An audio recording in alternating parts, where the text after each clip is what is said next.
questions for Novak, please? Yes, Reed?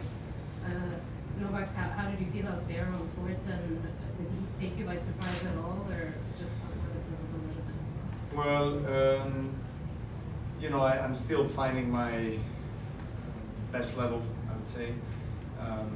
I know that after an injury it's going to take a little bit of time and a few matches for me to really find the groove, find the intensity on the court, find that movement, and I guess timing, and you know, I've made a lot of unforced errors tonight, and that got me into trouble, but credit to him, he did surprise me. I never faced him, you know, I did my analysis of his game and prepared myself well, but you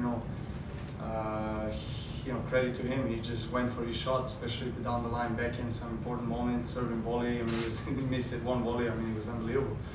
Like, he played on such a high quality and was not missing at all. So I had to earn this victory, and I played a pretty much perfect tiebreak. You know, some great shots. I found another gear when it mattered, and I'm really pleased to get a win like this one after more than 4 weeks of not playing any competition. Hi Novak, congrats on a great match and on breaking Steffi Graf number.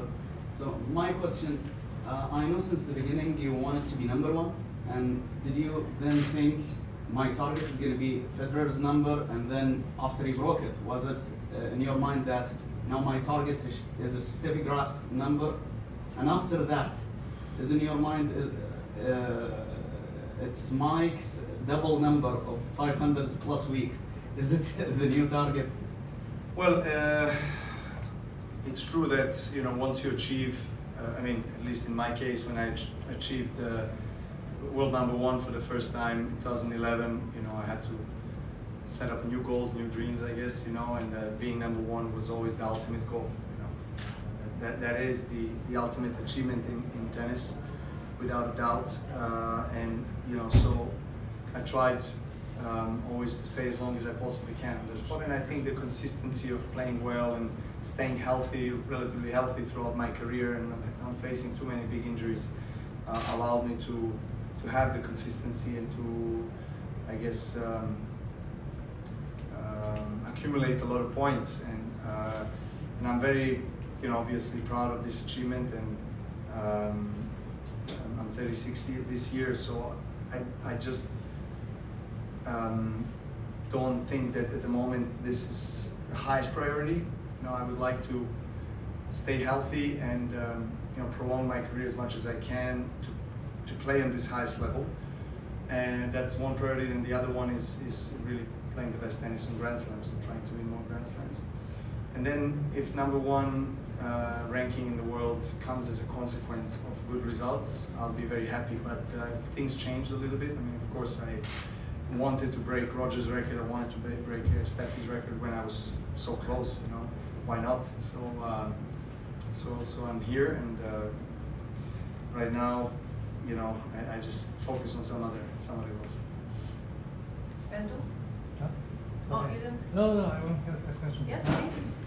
Novak, you were always very humble, talk about the number one ranking and the Steffi Graf, but it's truly unbelievable you achieve it with zero ranking from Wimbledon and also missing a few big tournaments in the US.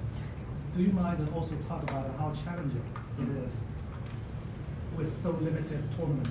Well, it is. I mean, I think that this is the least points I've had as number one. I think, you know, but you know, it happens. It's not only due to, you know, my circumstances of not being able to, you know, not playing a couple of Grand Slams and you know, everything that happened last year, but also, you know, other players. You know, some players missing for some slams for injuries. Some players, you know, maybe not having the biggest of consistency, so to say. But again, I guess that makes the achievement even bigger, you know, at least in my teams, in my eyes, and of course I'm overwhelmed with pride. You know, that's all I can say, and I work as hard as anybody else. You know, I'm really committed to the sport, and I try. You know, there's a lot of challengers that are coming up. You know, in the new generations, Alcaraz being, of course, right there. You know, probably the leaders of the next generation, Rune, you know, and then you have Tsitsipas, and these guys that are just playing on a high level constantly, and they're playing a lot of tournaments, a lot of weeks. I'm not playing as much. I don't plan to play as many weeks as they do. So, yeah, I mean, I guess eventually they'll take the number one, and then I'll bring it back again, and then they'll take it again, and we go in circles. Last